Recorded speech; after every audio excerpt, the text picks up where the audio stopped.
Good morning, guys, and happy Wednesday. And we've been talking about community this week in our 5 for 5s with our pastors. Brooks and Jason both touched on community and how we have both vertical and horizontal community in the body of believers, and also how we are not only to carry our own burdens, but to help other people carry their loads as well as part of that bigger community. Guys, the benefit of being part of the body of believers has just so many different facets. The church, as in the people, right? The church, not the building, but the people are an amazing gift that we have from God. Now, I know one great community in my life is my F3 brotherhood. Now, I know I talk about those guys a lot, but they are very important to me and to my health, both physical, mental, and even spiritual health for that matter.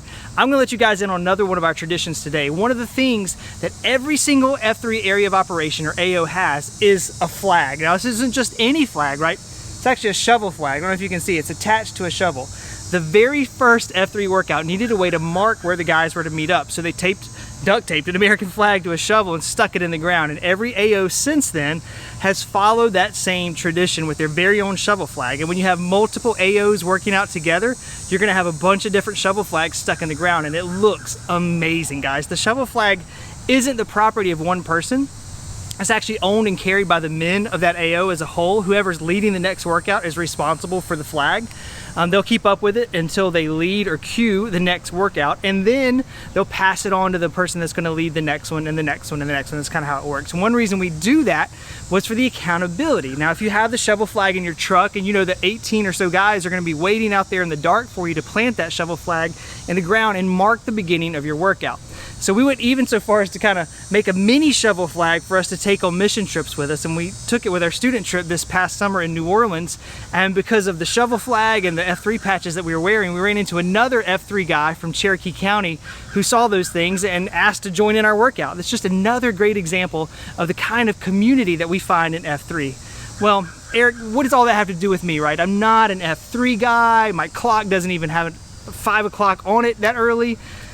Guys, a big part of the community is accountability that it offers. If you're in charge of the shovel flag and you oversleep, it's going to be a really rough return for you the next time you show up. The group was counting on you and you let them down. It motivates you to get out of bed even when you don't want to, and that pillow's winning the battle, right? We joke about splitting up the flag into a bunch of different components so that we can spread out and hold more guys accountable with that simple little trick. Now, accountability is crucial in our spiritual lives as well, guys.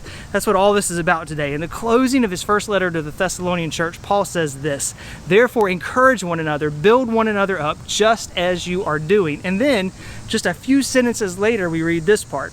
It says, "And we urge you, brothers, admonish the idle, encourage the faint-hearted, help the weak, be patient with them all. See that no one repays anyone evil for evil, but always seek to do good to one another and to everyone. Rejoice always, pray without ceasing, give thanks in all circumstances, for this is the will of God in Christ Jesus for you."